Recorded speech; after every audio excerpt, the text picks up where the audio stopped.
My name is Daniel Bushell. Top officials say the White House is behind the terrorism of their population and new evidence from 9/11. Coming up. Whistleblowers leak U.S. talks with the head of Al-Qaeda. World Trade 7 is shown on Times Square. And the father of a Twin Towers victim tells us about being attacked by mainstream media.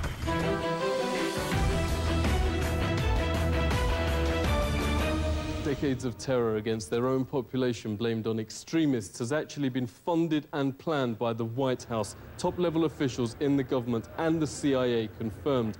A campaign known as Gladio is called by former CIA head Bill Colby a, quote, major operation. In sworn testimony, one of the conspirators confessed, "You have to attack civilians, the people, women, children, far removed from any political game, so authorities can bring in a state of emergency." Dr. Daniel Ganser, author of NATO's Secret Armies, thanks very much indeed for coming on. So mainstream media don't report this, but it is now on the record and officially documented that decades of terror attacks against their own population are in fact organised by the CIA and the White House. Operation Northwoods with evidence of Operation Gladio. We have the data now available.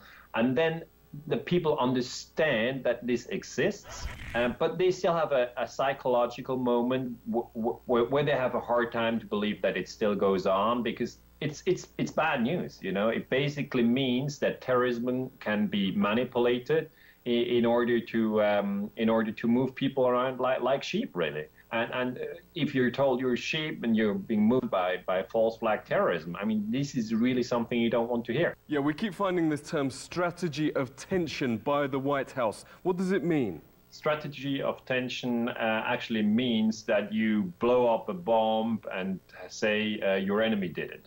What we do have is evidence that this strategy of tension goes on. It's not over.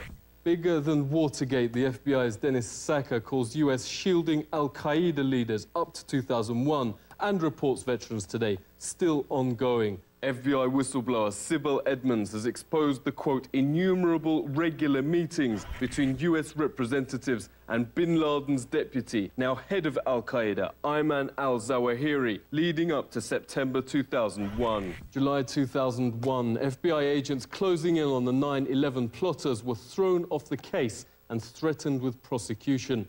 Then, when officers arrested Mohammed Khalifa, directly linked to America's most wanted terrorist, Ramzi Youssef, the Secretary of State himself intervened, had Khalifa immediately deported to Saudi and released.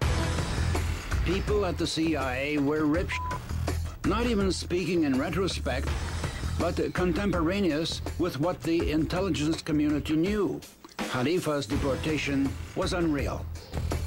Dr. Kevin Barrett is the author of Questioning the War on Terror. Great to speak to you. We actually have leaders admitting these terrorists are just tools. And that's what Al-Qaeda is. It's a cat's paw for Western intelligence agencies. And we heard this from the Arab world's leading political commentator, Mohammed Hakel, who told us immediately after 9/11 that this official story of 9/11 is ridiculous. He said when he was at the highest levels of government in Europe, he was the one who was in charge of essentially infiltrating and virtually running so-called Al-Qaeda. He said Al-Qaeda is full of people from Saudi intelligence, from U.S. intelligence, Israeli intelligence, and of course Egyptian intelligence. It couldn't do anything on its own. British scholar Nafis Ahmad, who's one of the world's leading scholars of terrorism and one of the best, talks about an incident that happened in Turkey. I believe this was a little bit before 9/11. A high-level, supposed senior Al-Qaeda commander was arrested in Turkey. And the guards at the prison, who were devout Muslims, noticed that he wasn't praying. He was asking for pork. And they said, "What, you know, we thought you were a radical Muslim." And he kind of laughed and said, no, this is all just a strategy of tension. This 9/11, the world's top physicists, pilots, engineers joined victims' families to sidestep the mainstream media wall of silence.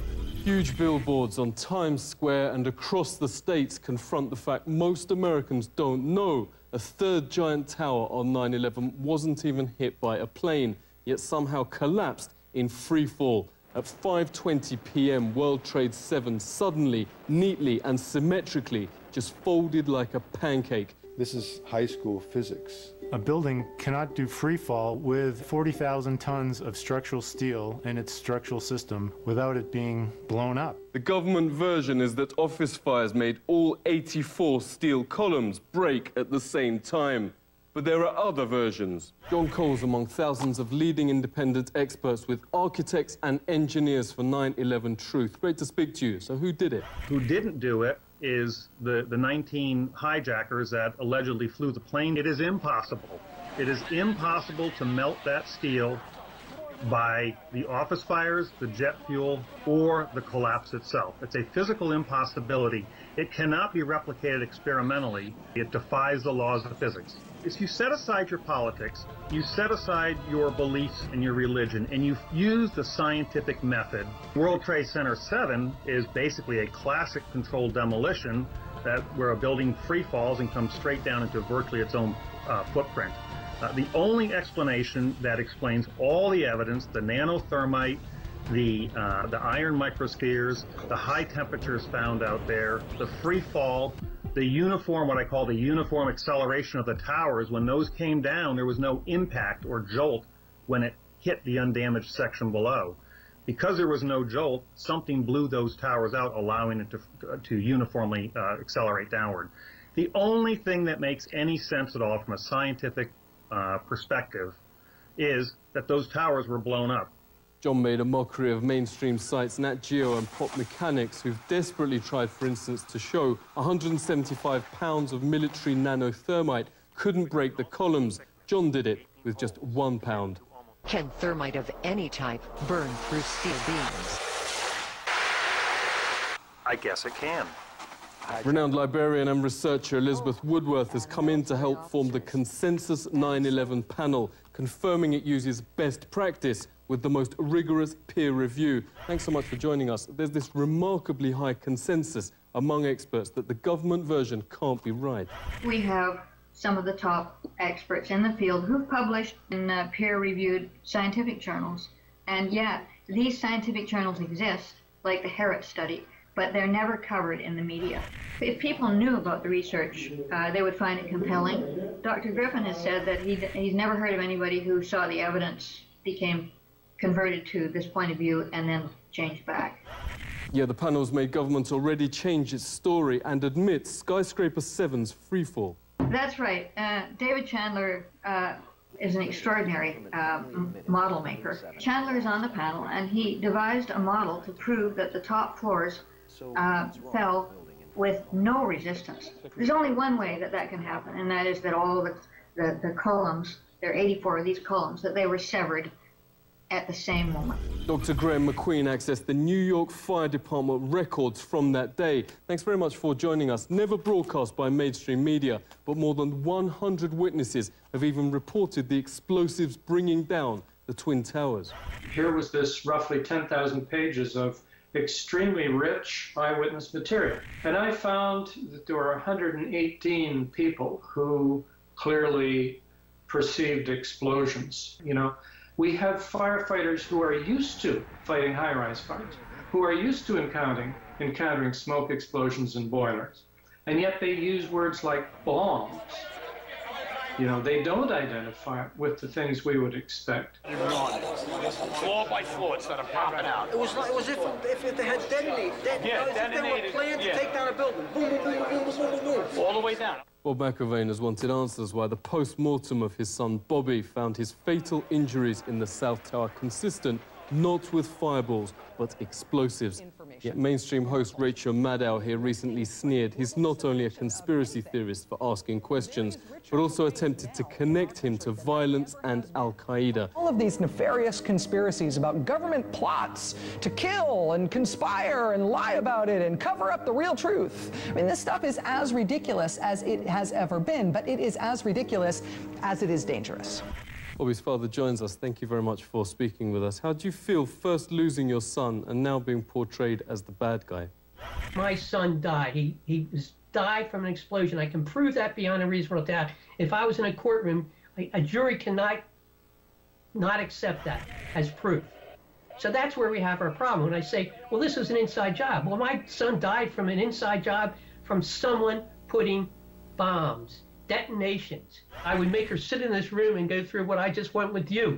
And then I would say, now you tell me I'm a conspiracy theorist. Just shows you how awful our media is. I don't want to call her the media. She makes over $1 million, and they tell her what to say. One newspaper reporter, and is from the Philadelphia area, was very upfront with me. She said, you know, Bob, she says, as a reporter, I am the problem because we will lose our jobs. If I take that, just that little bit you just said, to the editor, he will crush it. So I'm telling you right now, I can't put your story out there. The media owners will not allow them. The press would not cover just that because it put a little doubt in people's minds. Yeah, who do you blame for all this? The people of the United States are just as much to blame because they just want to believe that we are good people. We are an exceptional country. But this is what governments do. You know, it's very Machiavellian. Now we have an endless war on terror. I know what these people in Iraq, I know what these people in Syria, I know what these people in Libya, Afghanistan we're going through because they're all losing children. And that's what it's all about. Everybody's losing family members. And it's pure hell. So that's it, Daniel. Tomorrow, Congress votes to bomb Syria, the latest war of the post-9/11 era. The US would now officially be al-Qaeda's air force, notes former Congressman Kucinich. But America's had enough. 9 in 10 oppose this invasion, the most unpopular in history. Regarding 9/11, a massive 84% now say the government's lying. We now have the precedents documented that governments prepared to commit supreme crimes against its population. Exactly what happened on 9/11 can be argued by both so-called conspiracy theorists and the authorities. What's beyond dispute is on the 11th of September, the world will join to mourn the almost 3,000 innocent people who lost their lives. This is The Truth Seeker.